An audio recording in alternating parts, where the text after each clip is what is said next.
Dobrodošli na kanal Srbija vesti.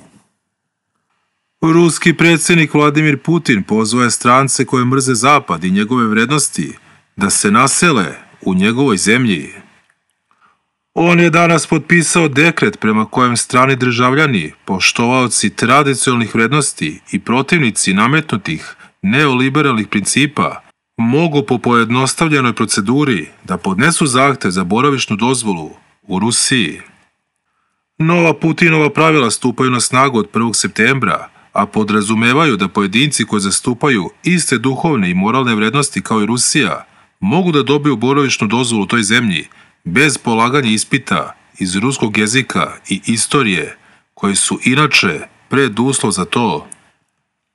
Prilika se nudi strancima koje, kako navedeno, nisu saglasni sa destruktivnom neoliberalnom ideologijom svojih vlada.